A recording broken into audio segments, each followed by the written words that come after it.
into computer security and computer security into science is a topic that's near and dear to my heart. As hackers, we do real research. We develop proof of concept, and what we don't do is write them up well so that academics will pay attention to them. Is a hacker. He's also a scientist, and he's also an academic. Arian is a professor at West Point, and also a hacker, and also a major in the Army. And we are thrilled to have him talk about this today. Please give him your attention.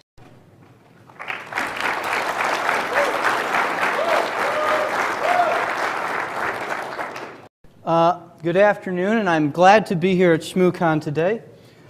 So, I'm a military officer, and for about the last, I have worked in academia.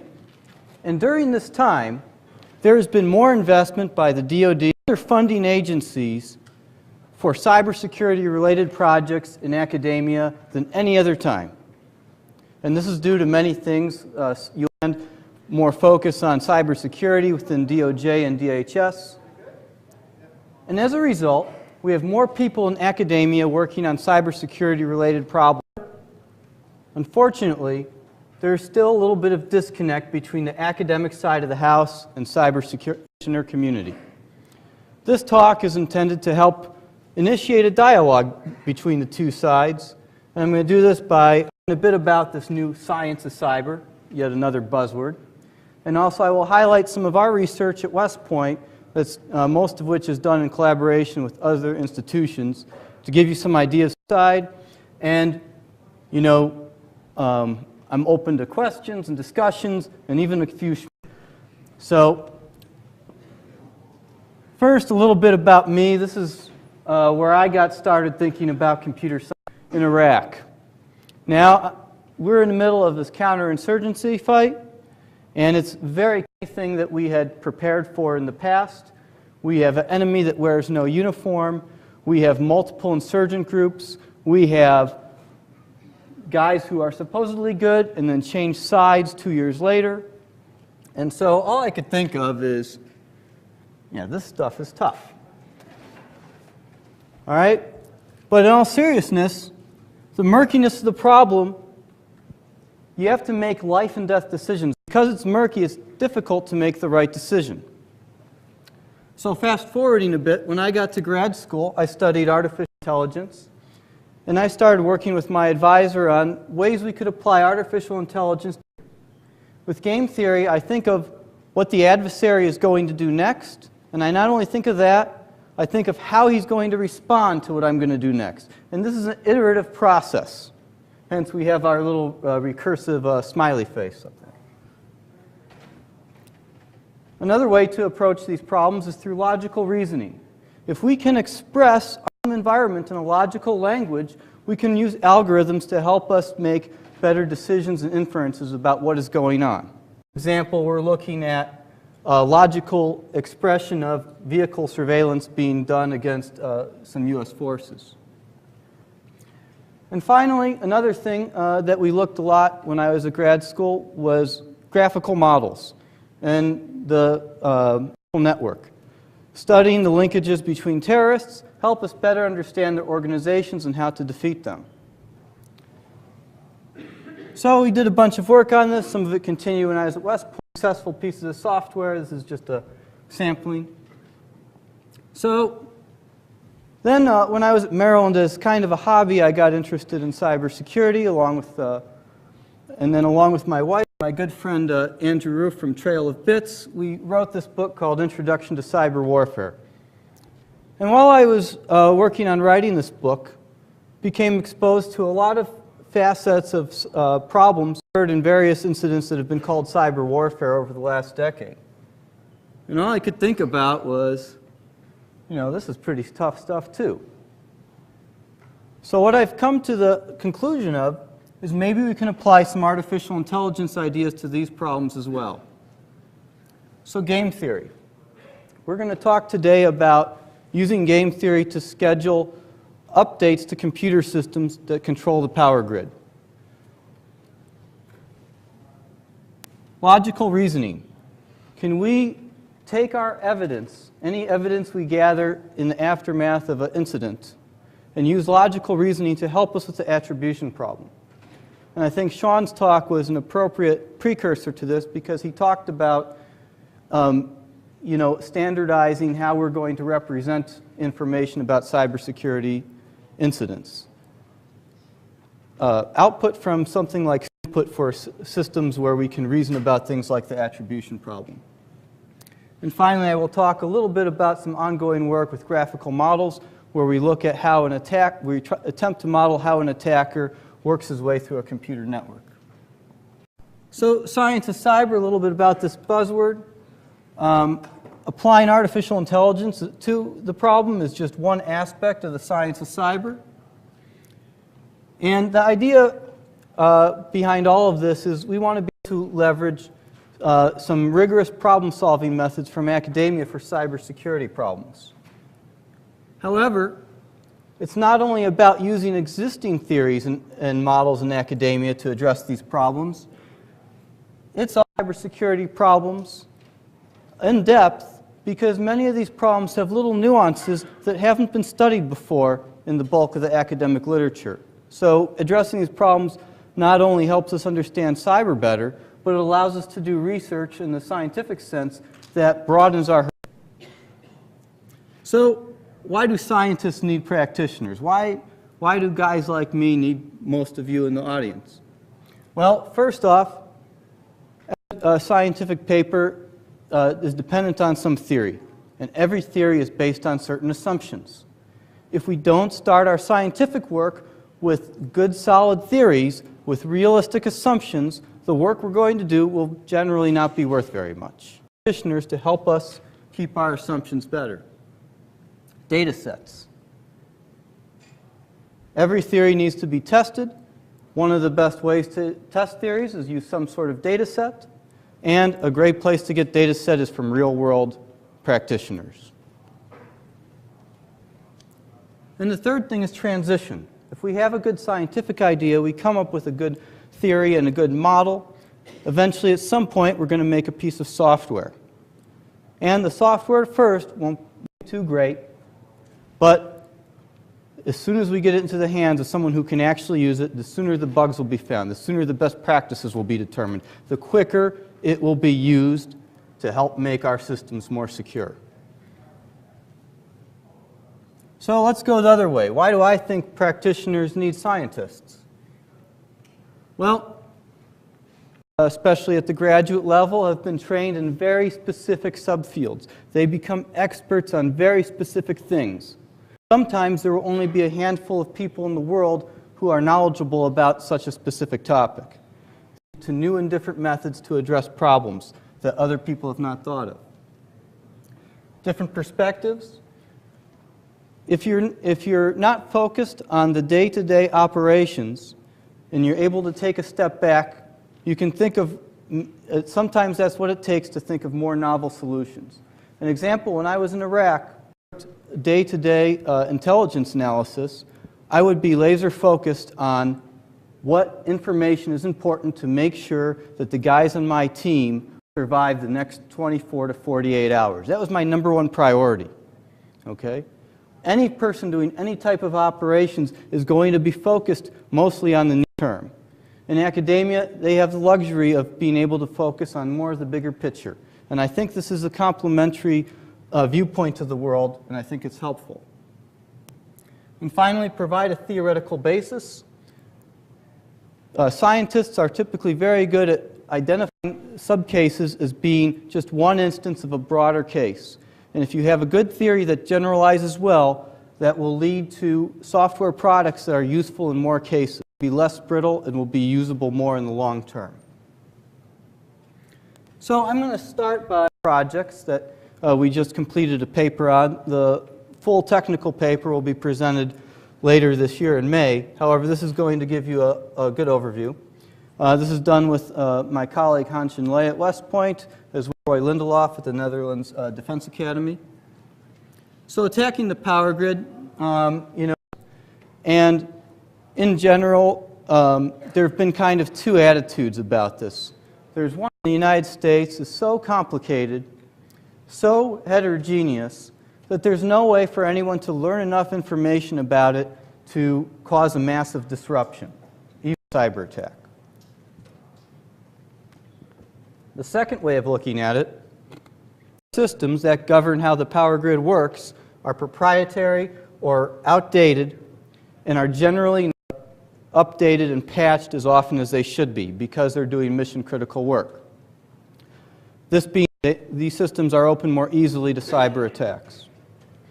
So, I tend to agree more with the latter camp because I think that you need to be scanning every system that has something to do with the power grid to launch a successful attack, to initiate a cascading power failure.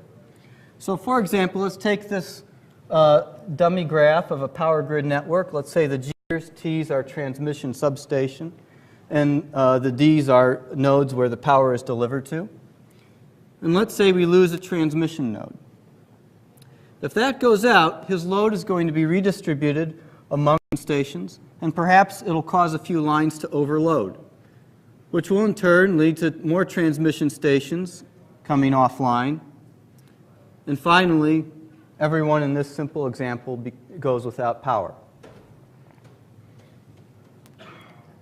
So we created a model that consists of an attacker and a defender, and the attacker can attack a limited number of substations in order to cause a cascade.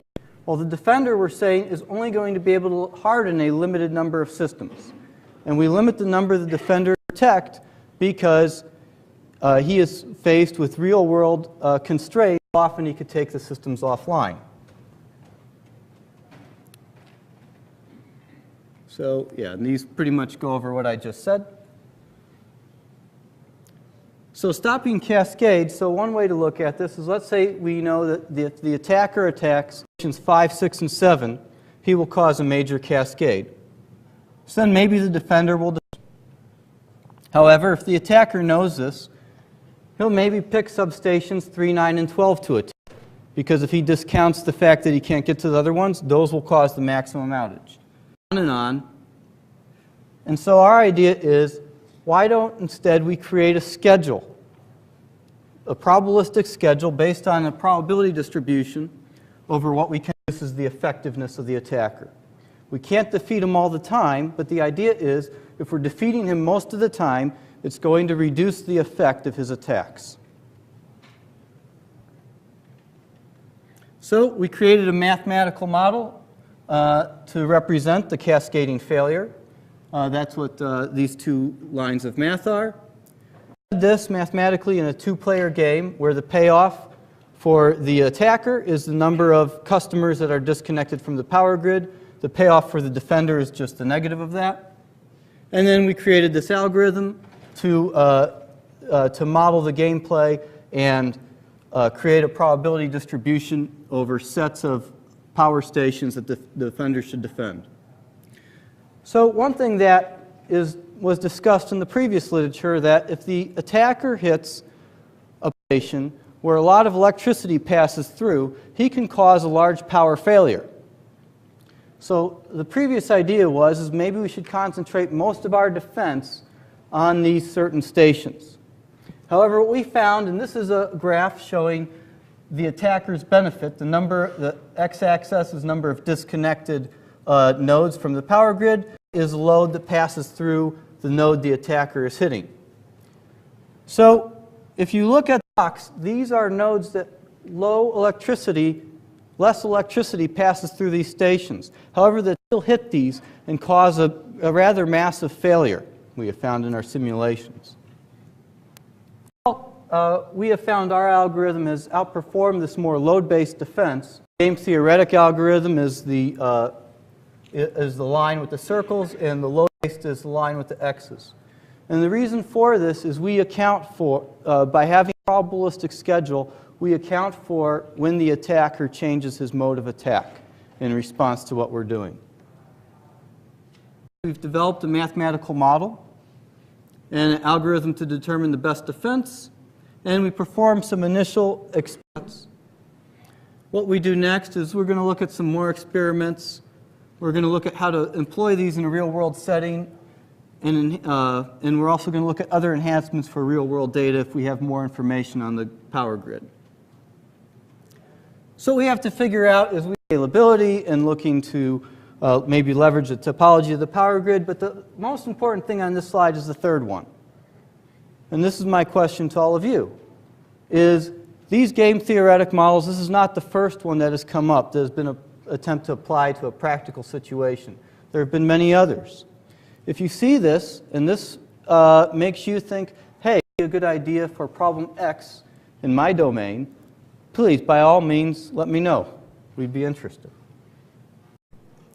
So next I'm going to talk about another project, Intelligent Cyber Attribution, and this is involving some very smart people from some placements at West Point and a few other universities.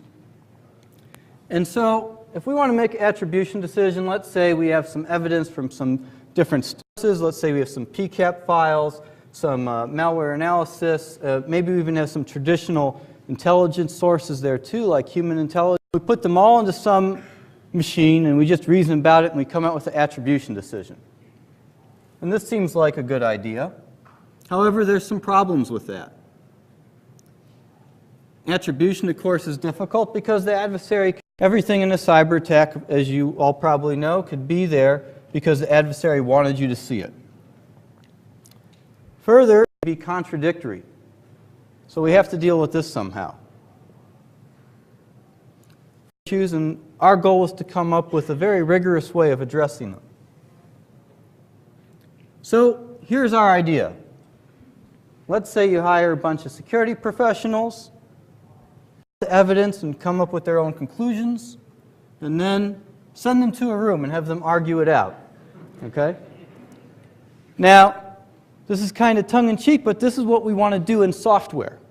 We want to have this debate happen in the software system based on the evidence that comes in. And this way we can still account for contradictory information or information that may be the result of deception because we have the system argue it out for us. So here are the characteristics. Basically, we're introducing a new mathematical model. We're separating analytic conclusions from the actual evidence, what is observed. And we want the system to be transparent. So when it reaches an attribution decision, and the analyst reading it, oh, well, that's just bogus, he can see the line of reasoning the system took to get to that point. And then maybe he thinks the system is right, or maybe he thinks, hey, the inputs were all wrong and causing it to get erroneous results. So, example. So here's an example. We have two groups that potentially conducted a cyber attack. We have Dorado, and Group K is an English-speaking group from the fictitious country of Krasnovia. So this is our environmental model, our logical expressions that for modeling the evidence and our historical. And we could divide this into two parts, aspects about the current situation and historical context. So for aspects about the current situation, we have logical statements, or for actually both parts, we have logical statements. And they are so you could express a degree of confidence. In our historical data, we express these as logical rules that are true with a certain probability. So our next component is an analytical model, and these are statements that someone would say. So, for example, evidence would be that we observed, we discovered a keylogger on this system. It might be something like, well, we think that because we observed the keylogger, we think they were attempting to try to get information about this certain project people are working on. So we want to separate the two in the system, and with each of the argument components in the analytical side, we have environmental conditions where these are valid. So in this case, we have evidence of group K, and we're saying that we're going to say that there's evidence of group K if in the environmental conditions we were able to determine there was involvement with that party, or that the country of origin was Krasnovia. Same thing with evidence of group E. We have a similar situation. And we also have some where we just label true or false, where we say these things, we're letting them occur in either no or all situations. So false for no, and true we say that always occurs. So these are the two basic components, the environmental model and the analytical model. And the analyst will be responsible for entering in the environmental model, which will likely come from some sort of data source, and what the argument components map to, the conditions in which they could be true. So what the system will do is then it will generate all arguments for and against each group conducting the attack. So here is an argument saying group K is the culprit. Okay? If there's evidence of group K doing it, and then we have implication, if there's evidence, then group K is the culprit.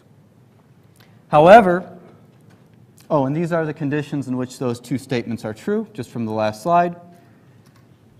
However, we could have deception by group E. And if there's deception by group E, we had a logical statement saying that means that you don't have any evidence for K. And here's the conditions those are true. This argument, since it's saying once you have deception by the other group, your evidence for the first group is no longer good, we say the second argument undercuts the first one. However, notice in here that the conditions for the first argument, there might be some overlap, but in general, they're different.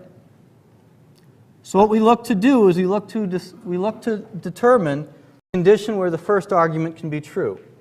So the first argument, supposing that there's no deception, is true under these group E conducting deception, is true if group E is involved and the country of origin is Krasnovia.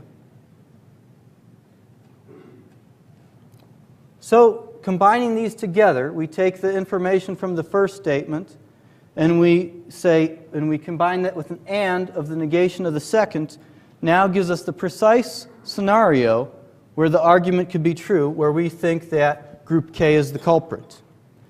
We then, using standard algorithms and the probabilistic environmental model I showed earlier, can compute a probability for this statement. And this is a very simple example. We only showed two arguments here. In reality, the system is going to generate each culprit as well as all arguments that undercut those. And it will do this process I just showed here iteratively, and then it will determine the probabilities more accurately that way. So what we've done is we've established a mathematical framework, we've developed a theoretical basis for these algorithms, and we actually have a very simple type that works on dummy data. What we want to do next is we want to have our prototype working with real-world data. And we want to start doing extensive tests using real-world cyber data to see if this is getting realistic attribution decisions. Now what we still have to figure out is, can some of this input from the historical data? How robust will the system be if an adversary is aware we're using it? This is always a great question I like to ask. And can the input data, the information about the current situation, be automatically gathered, say from log files and things like this, IDS reports? And also, how well will this be implemented on an extremely large scale where we're taking as a siphon information about an enterprise computer network? So finally, I'm going to close quickly with some ongoing work before going to questions.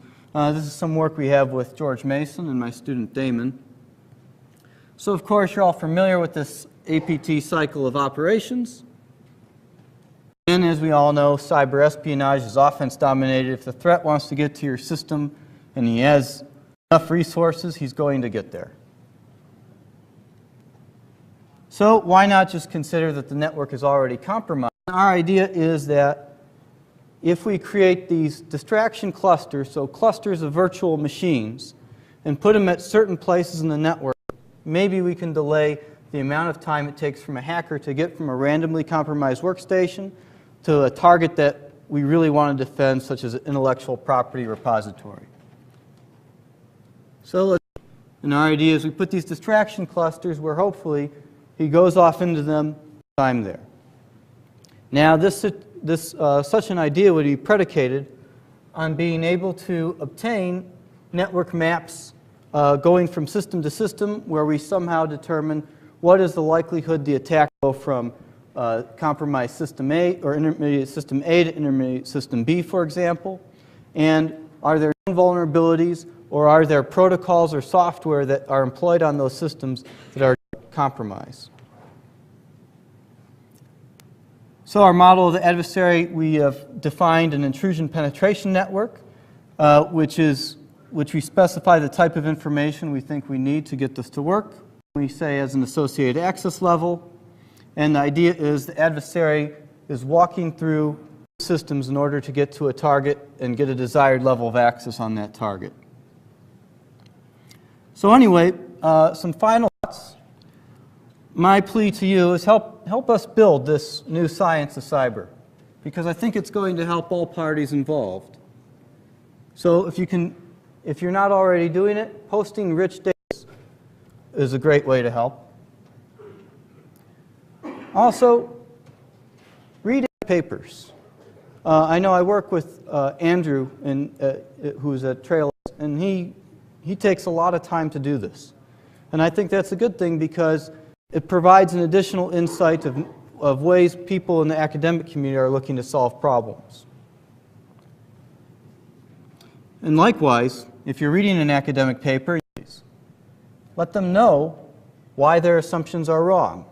It's one thing just to write them off, well, this guy's full of it, but it's better if you tell him where he's gone wrong, and maybe in the next iteration of him, he'll address those. And finally, I would ask, just be open-minded. Some academic ideas might sound a little nutty at first. Probably some of these have. But the software to transition, and you feel it has a little bit of potential, I ask to just be open to it. So that's about all I got. Any questions? Please come up and use the microphone, which I'm going to do right now, but I'm too short to get it. I want to actually, this is much more of a statement than a question, in that two of the things that you mentioned just in your last slide, if you are working on something and you find an academic, you have additional information on it that they're not aware of, contact that academic. There is more interest, but there's more interest in cross-pollination, and there's a chance here to do collaborative work, to get your research and your knowledge into it. If they're wrong and you contact them, one world is that academics are used to taking a stand, doing as much as they can, publishing on it. Maybe someday later somebody else tells them that they're wrong, and that's okay. Then you work together and you find something else. So let us know when we're screwed. Let us know when we're wrong. With you and find something else. That's what science is. It's not religion. It's going with what you've got and then figuring out where we can get from there. Anyway, I'm sorry to monopolize. I just think this is great. Thank you. I just wanted to ask, when we were modeling the different actors, how well or have the models so far taken into account non-rational actors, people just doing something to see if they can, or? So are you talking about the power grid or the attribution? The attribution. Okay, so the good news is with the attribution problem is we don't have an assumption of rationality in there. We have if-then logical rules that state if this is true, then this other thing is true with a certain probability. And this comes straight from the historical data is what we envision. So we don't make any assumption of rationality. You could have guys as crazy as you like. Yes? Question for you. For the attribution, have you looked at any YARA? Have I looked at what? YARA, Y-A-R-A. No, we haven't started to look at any real-world data yet. We've just got past the point of the mathematical model and implementing a system to show that the math works. But yeah, I have talked about YAR with some people, yes. The cool thing with that is you can programmatically put in logic and you can base your attribution based off that. So even before you're starting to do your statistical analysis, you can go ahead and have an idea of this is an APT1 because it has Yahoo SB in there as one of the streams of malware. Okay, well, thank you for that.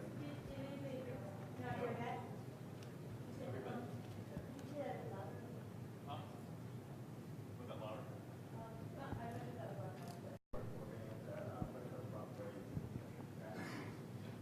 It's actually a associated question, which is, let's suppose I set up an output data about different threat actors. What format would allow us to, would allow you to get this? Okay.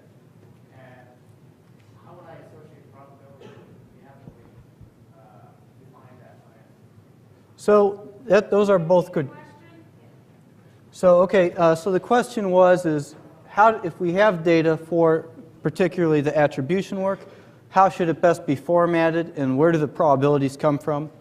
So this is what we want to explore.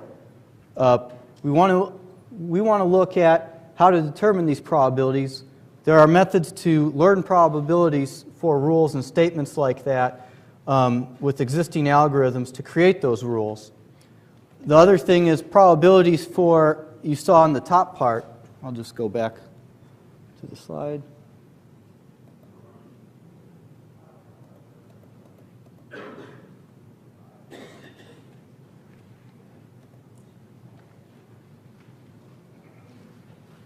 So, well, what happened there?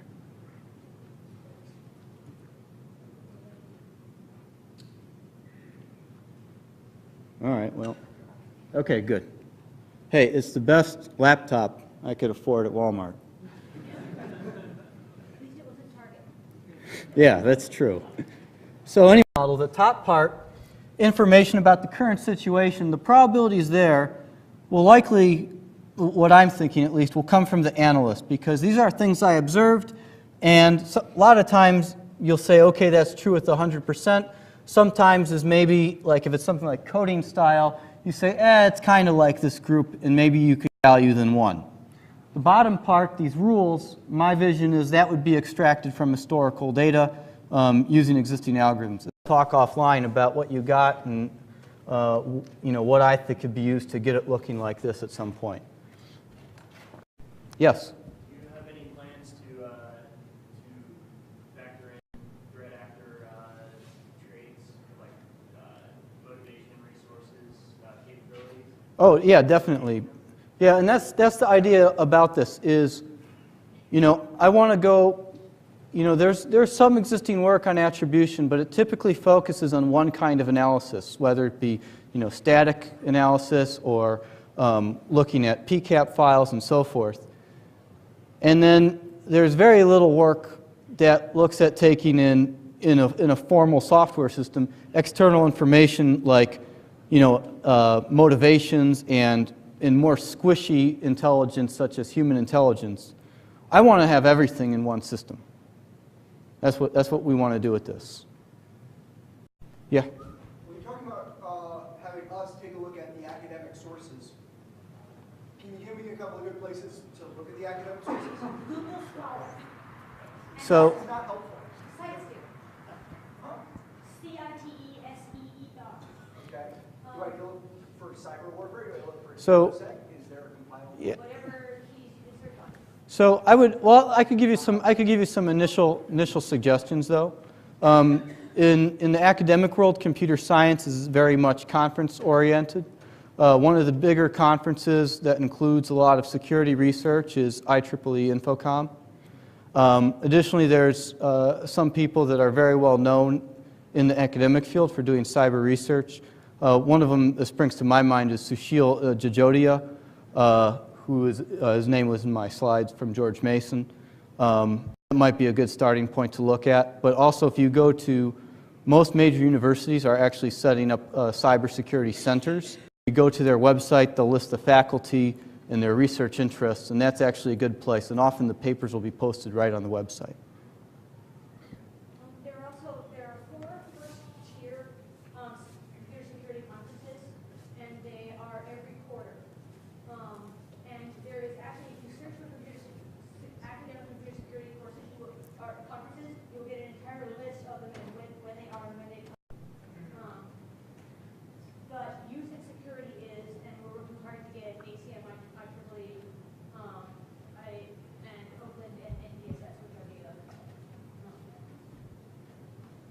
Okay, anything else? Yes? I saw a couple of topics hitting on various things. One thing, the grid is unstable naturally. Like a tree is falling down in Ohio. Mm-hmm. And caused the outage in New York, right?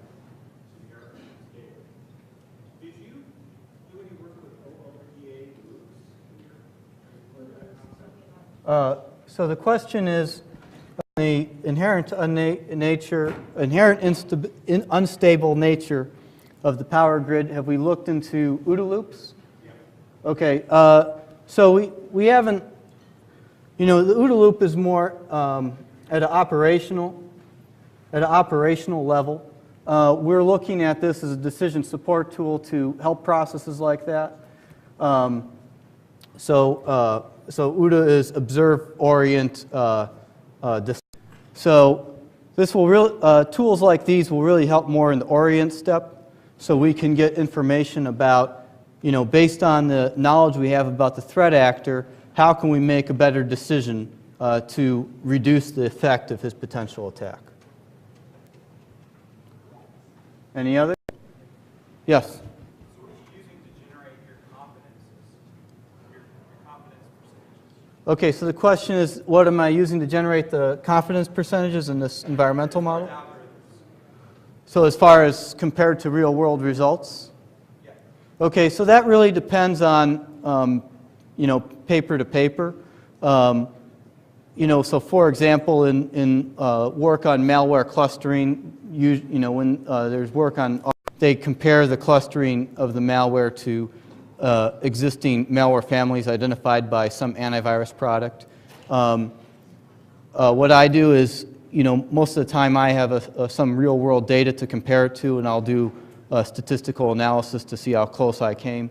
With the attribution stuff, our initial tests are, again, more to make sure that, to confirm that the mathematics are right.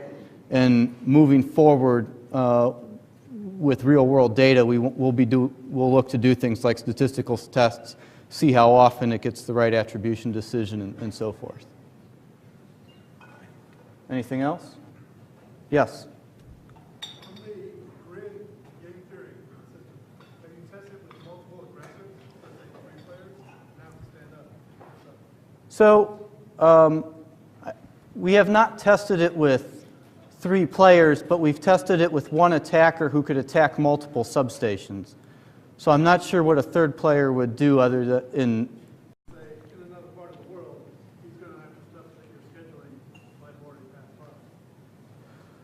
So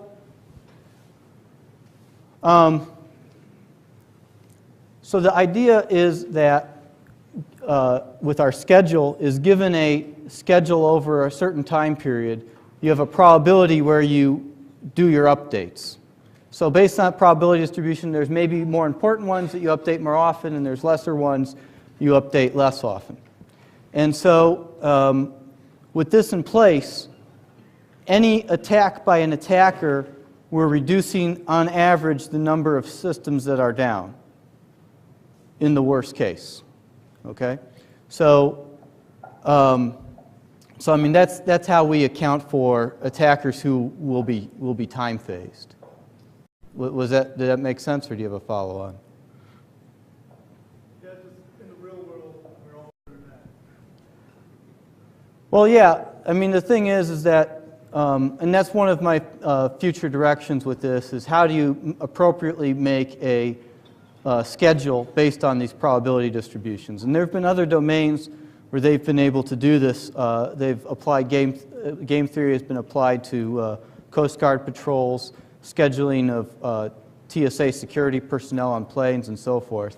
And they also deal with this assumption, they also deal with this issue that in real life, there isn't set time windows when the attacker is attacking.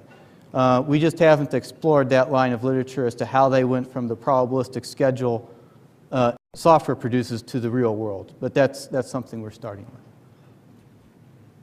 Anything else? Yes? I have a question from online. Someone asked, in this model, are you going to write rules for every indicator, or do you have some mechanism to introduce new rules from previous analysis? Well, my hope is that we can have things automatically ingested based on existing analysis. So things like, IOC files and the SciBox standards that were mentioned in the last talk, and even more low-level stuff like PCAPs. I would like to see these directly ingested into the system, and then these rules get automatically generated.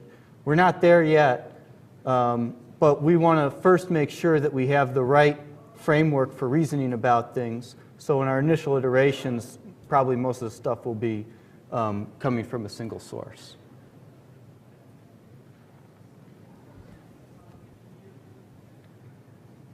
Okay, well, I think that's it.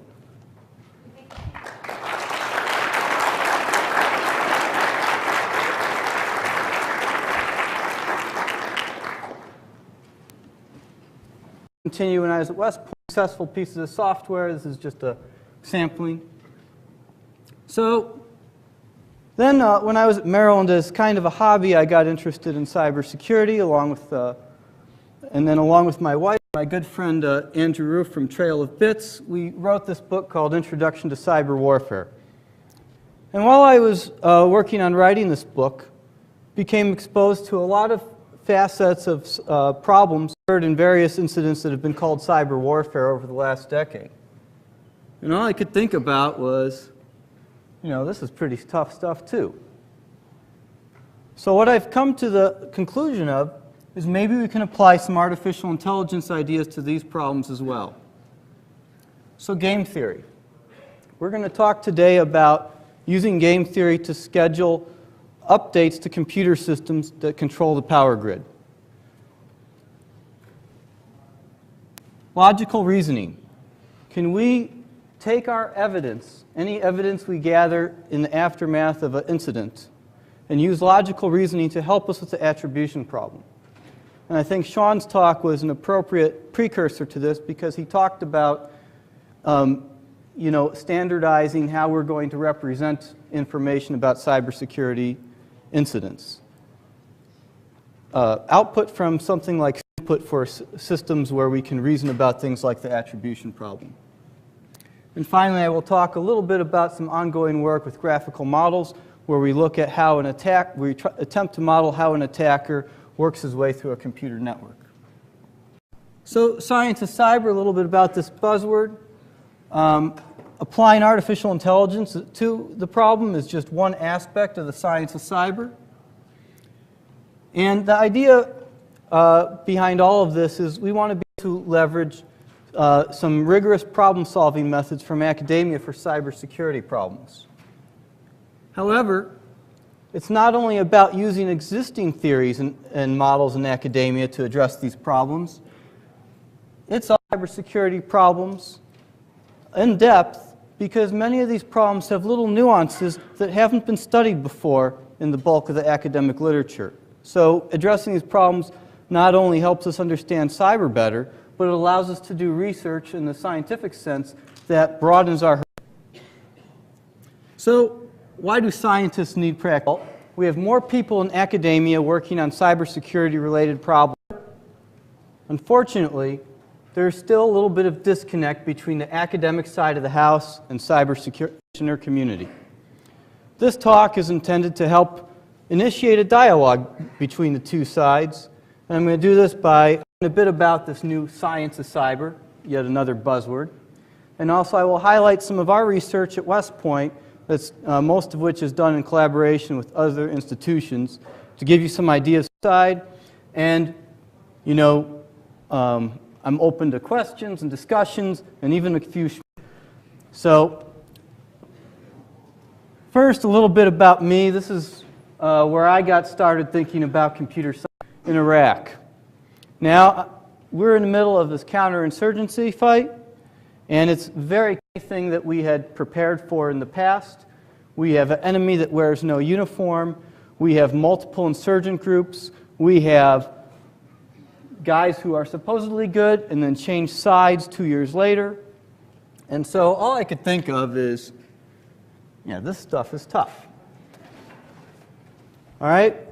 But in all seriousness, the murkiness of the problem you have to make life and death decisions. Because it's murky, it's difficult to make the right decision. So fast forwarding a bit, when I got to grad school, I studied artificial intelligence, and I started working with my advisor on ways we could apply artificial intelligence.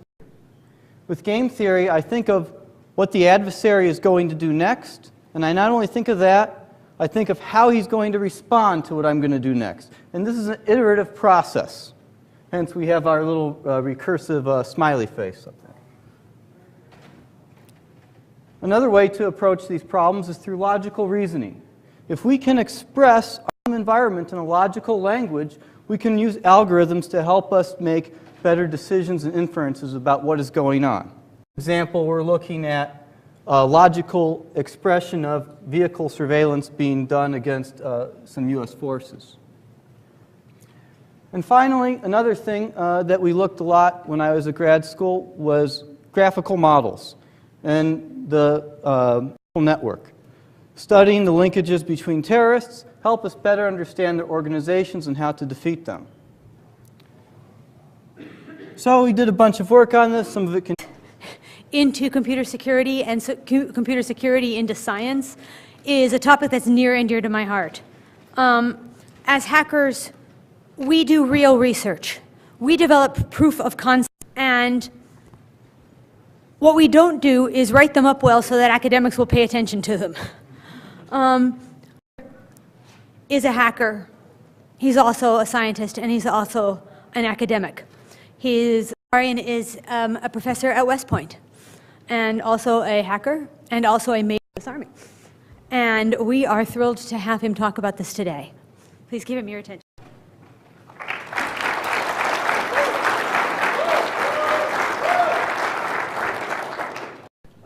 Good afternoon, and I'm glad to be here at ShmooCon today. So, I'm a military officer, and for about the last, I have worked in academia. And during this time, there has been more investment by the DoD and other funding agencies for cybersecurity-related projects in academia than any other time. And this is due to many things. You'll find more focus on cybersecurity within DOJ and DHS. And as a result,